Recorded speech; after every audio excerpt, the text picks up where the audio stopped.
proyecto de ley que está cursando en el Congreso para regular la propiedad horizontal, se impone ahora la autorización de la Asamblea de Propietarios para alquilar esos apartamentos o esas casas o esas fincas a través de plataformas digitales. La más popular de ellas, por ejemplo, Airbnb.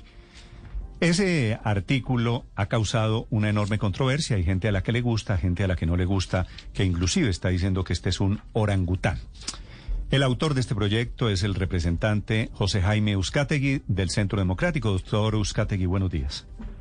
Hola Néstor, me alegra saludarlos y saludar a toda la audiencia de Mañanas Blue. ¿Por qué quiere usted, doctor Uzcategui, regular el tema de las propiedades que hoy en día se usan en ese modelo cooperativo de Airbnb, por ejemplo? Néstor, hay que hacer la claridad que no es que se prohíba, está permitido y va a seguir funcionando así, pero si la asamblea de un edificio decide dejar en el reglamento escrito que no se puede hacer y la asamblea es autónoma para ello, se podría prohibir. Entonces hago esa claridad, no es que se prohíba de entrada, está permitido, pero es que eso ha generado problemas en algunos edificios, temas de seguridad, temas de convivencia, ha habido robos, porque si una persona, el dueño de un apartamento, lo está alquilando constantemente, pues está entrando y saliendo gente nueva y eso se ha prestado para problemas. Entonces la claridad es que la asamblea de ese edificio, con la reforma que estamos proponiendo, sí lo podría prohibir, pero no es que de entrada se prohíba, Néstor. Sí, doctor Uzcategui, ¿usted tiene mapeado, tiene un cálculo de cuántas propiedades hoy se alquilan en Colombia en el sistema Airbnb? Pues en realidad son cerca de 8 millones de inmuebles a nivel nacional y podríamos decir que cerca del 10% pueden estar haciendo uso de estas plataformas. Sería un cálculo así muy aproximado, Okay. Néstor. O sea, estamos hablando de muchísimas propiedades. Esto es apartamentos, fincas, casas, ¿verdad? Lo que está en propiedad horizontal, lo que está en conjuntos residenciales, porque una casa no tiene ese problema, porque no tiene que pedirle permiso a nadie, porque para eso el dueño pues es completamente autónomo. Pero si está en un condominio, ¿necesita una autorización hoy en día? Hoy en día no necesita ninguna autorización y no la va a necesitar. Lo que puede suceder es que los dueños o los propietarios de ese condominio se reúnan en asamblea y establezcan algún tipo de restricción. Pero no es que estemos prohibiendo, no hay orangután, no hay mico. Un tipo de restricción quiere decir un veto. No nos gusta que el señor fulanito de tal alquile el apartamento y entonces lo prohibimos. Exactamente, la asamblea, es decir, los propietarios de esos inmuebles lo podrían hacer. Claro que en un condominio yo no veo que eso suceda, porque los condominios se prestan para eso, y más los que están en tierra caliente y demás.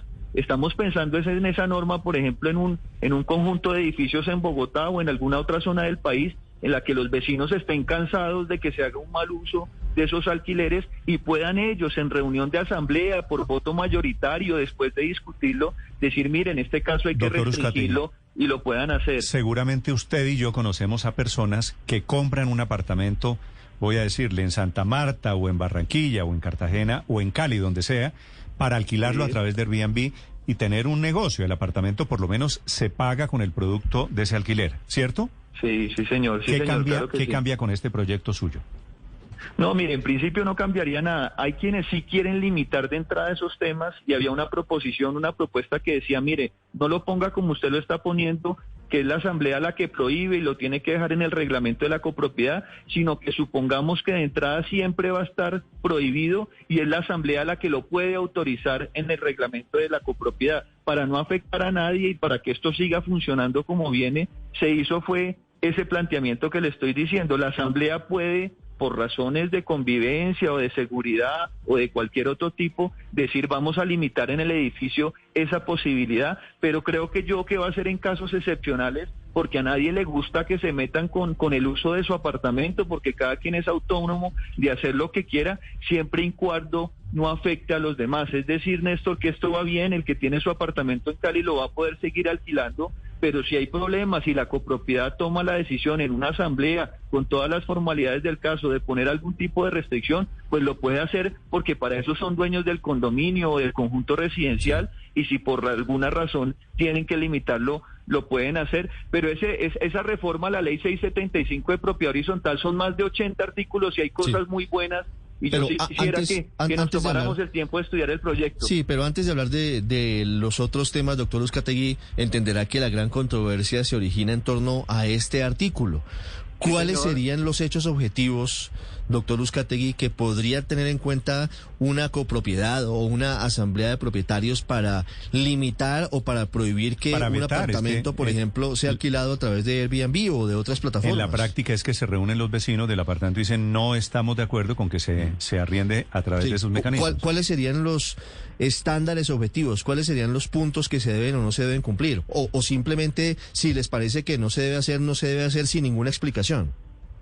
Sí, la ley plantea es que la asamblea es autónoma y así funcionan nuestros conjuntos residenciales. Cuando yo compro un apartamento en un edificio o en un conjunto, pues estoy obligado a cumplir las reglas del conjunto y aquí podría suceder exactamente lo mismo. Pero hechos objetivos sería, por ejemplo, que ha habido un robo por cuenta de algún alquiler o de alguna persona que entró al edificio bajo esa modalidad y se presentó el robo, o hubo un problema de convivencia, se pelearon dos vecinos por una persona nueva que entró muy tarde con unas chicas y de pronto con el ruido muy alto, o lo que pueda suceder, porque eso pasa todos los días, y sin la asamblea que se hace todos los años, los vecinos dicen, mire, estamos cansados de esta situación, aquí cada vez vemos caras nuevas y nadie sabe quién está entrando o saliendo, esto ha puesto en problemas a la copropiedad, tomemos la decisión de hacerlo, y lo pueden hacer porque para eso son dueños del conjunto, y ahí el Estado o las autoridades no se deberían meter más de la cuenta. Eso ya está así en una ley, en un decreto, en el 2590.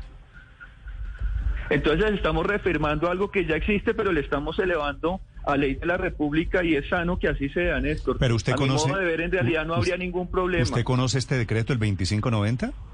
No, a ciencia cierta no lo recuerdo, Néstor. No sé si tiene que ver con los temas de turismo, que Mauricio Toro insistía mucho en eso. Le recomiendo el artículo 3 de este decreto 2590 que existe hace 12 años, doctor Uzcategui, que dice lo mismo que usted está proponiendo. Bueno, Néstor, lo voy a revisar con mucha atención, pero entonces según eso no habría ningún problema porque simplemente estamos elevando a la norma, al Estatuto de Propiedad Horizontal, algo que está en un decreto y que es sano entonces que quede en el Estatuto de Propiedad Horizontal en Colombia, una norma que lleva 20 años, Néstor, en funcionamiento, y por eso quisimos hacerle una actualización, y estos temas tecnológicos que no solamente tiene que ver con los servicios de alquiler, sino que también se quiere que todas las actas, los manuales, los reglamentos, los estados financieros del edificio estén en línea y que cualquier ciudadano los pueda consultar. Esto lo que queremos es que sea lo más transparente posible, y creo que con esta propuesta no le estamos haciendo daño ni a las copropiedades, ni a los propietarios, ni a los vecinos, ni a nadie, porque para eso nos hemos reunido, para este proyecto de ley hemos tenido una cantidad de audiencias con todos los actores de la propiedad horizontal, y la verdad es que no vemos en este artículo un problema, y quedan todavía 2 debates para seguirlo discutiendo, y estoy seguro que el Congreso tomará la mejor decisión posible. Doctor Uzcategui, gracias por acompañarnos y por la explicación. A ustedes un feliz día, gracias. Gracias, señor. José Jaime Uzcategui es parlamentario con esta propuesta de convertir en ley el proyecto para regular la propiedad horizontal, imponiendo, entre otras cosas, esta capacidad de veto.